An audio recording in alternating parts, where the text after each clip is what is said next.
Olá, hoje eu trouxe para vocês um resuminho dessa revisão que eu li sobre fatores nutricionais e câncer de mama, focando os aspectos tanto de prevenção como tratamento e uma questão que às vezes a gente acaba não encontrando tanta evidência, que são os fatores nutricionais ligados à recorrência do câncer de mama.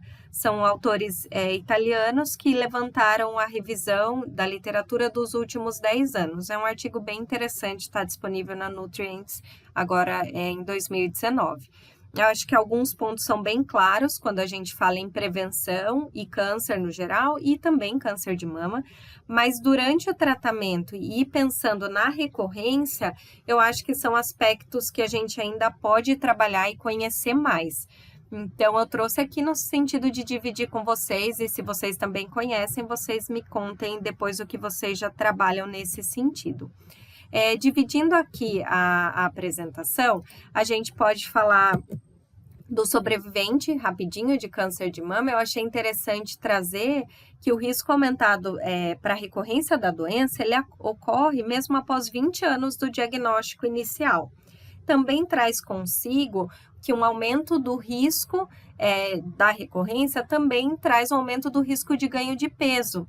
E aquelas mulheres que são tratadas com terapias mais citotóxicas, né, como a quimioterapia, por exemplo, elas têm risco maior de ganhar peso, até 65%, quando comparado a outros tratamentos, como a radioterapia ou uma terapia hormonal. Também elas têm um aumento do risco de desenvolver ao longo da vida comorbidades como as doenças cardiovasculares e desordens metabólicas. Com relação à incidência, tem 8 pontos que os autores destacam. Aqui eu trouxe 3, mas aqui embaixo vocês podem ler o resuminho que eu fiz também dos demais pontos.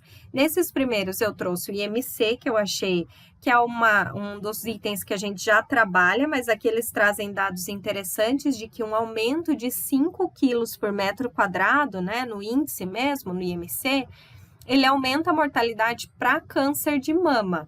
Então, em que momentos? Em função do momento do diagnóstico. Então, pode aumentar 18% a chance de mortalidade se o aumento nesse peso aconteceu antes do diagnóstico. Se aconteceu menos de 12 meses após o diagnóstico, e aumenta 29% a chance de mortalidade se ele aconteceu 12 meses ou mais depois que teve diagnóstico de câncer de mama. Então, tá aí um dos pontos que a gente pode trabalhar. Com relação à carne vermelha processada, os autores destacam que o método de cozimento em si, ele pode ser mais importante que a carne vermelha, porque ele representa uma causa do aumento de risco em função da formação de alguns compostos carcinogênicos. Lembrando que a carne, ela é fonte de proteínas, ferro, zinco e vitamina B12, e por isso ela não deve ser completamente evitada. Na verdade, a orientação do Fundo de Pesquisa contra o Câncer é que a gente deve reduzir o consumo a, no máximo, 350 a 500 gramas de carne cozida vermelha por semana, pensando na redução da incidência do câncer de mama. Com relação ao grupo de frutas e vegetais e seu efeito protetor, existem orientações no sentido de aumentar o consumo, mas a gente ainda não tem nada muito comprovado no sentido de redução do risco de câncer de mama. Os pontos em destaque é que eles têm esse grupo, né, tem polifenóis e fibras, e os polifenóis acabam modulando a proliferação celular, atividade metastática e também são antagonistas de alguns ligandes de estrógenos.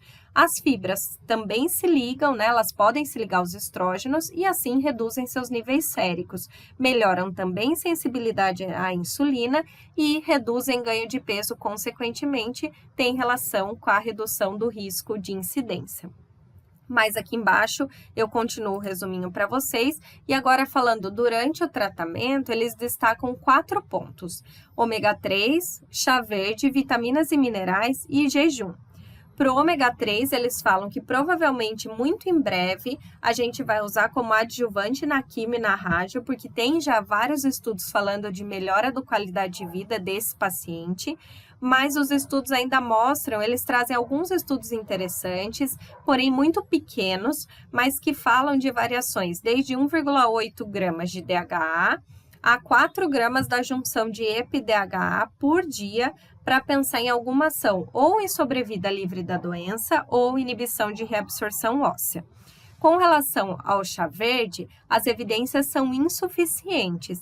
Dentre os estudos que eles trouxeram nessa revisão, achei legal esse estudo de corte prospectivo, que mostra que o consumo do chá, então cerca de 100 gramas de folhas secas por mês, durante 60 meses após o diagnóstico, tem impacto na sobrevida.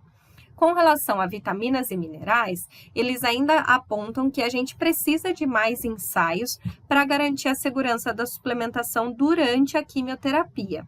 Eles mostram que também os estudos trazem resultados controversos com relação à vitamina C, E, D, selênio e cálcio, e que o uso de multivitamínicos, se associado a uma dieta rica em frutas e vegetais e na atividade física, pode ser benéfico dependendo da condição desse paciente. No jejum, eles colocam que tem já estudos, a gente já sabe que tem essa relação de melhora em toxicidade ou melhor tolerância ao tratamento, dizendo que o jejum de curto prazo, feito antes e após a quimioterapia, ele pode ser, sim, associado com redução de efeitos colaterais no tratamento sem causar perda de peso. O jejum 24 horas antes e após, em um outro estudo que eles trouxeram, já não mostrou diferença, pensando em ajuste de dose de químio, mas reduziu a toxicidade hematológica. Em função do número de estudos e do tamanho dessa amostra, eles também concluem que ensaios randomizados e maiores são necessários. Na tentativa de reduzir recorrência e pensando em mortalidade, eles trazem alguns pontos interessantes com quantidades que a gente pode trabalhar. Então, o consumo de pelo menos 10 gramas de fibra por dia significativamente reduziu o risco de mortalidade aqui para todas as causas de câncer. É considerado seguro que mulheres com câncer de mama consumam cerca de 30 gramas por dia de alimentos à base de soja, que é mais ou menos 10 a 20 miligramas das isoflavonas da soja, que são os compostos que teriam essa ação protetora. Eles destacam que o uso de suplementos isolado ou de proteína de soja ou das isoflavonas em si, ele não é aconselhável. As evidências atuais mostram que a adesão à dieta do Mediterrâneo reduz recorrência de câncer de mama. Então, é o mais evidente essa adesão completa a esse pacote de estilo saudável que a gente conhece como a dieta do Mediterrâneo. Então, para concluir, e que os autores também colocam, é que os indivíduos eles são diferentes e eles têm respostas diferentes, às vezes as mesmas intervenções alimentares que a gente faz. Por quê? Porque tem toda a relação do gene com o nutriente, tem relação da composição da microbiota, da adesão àquela intervenção e etc.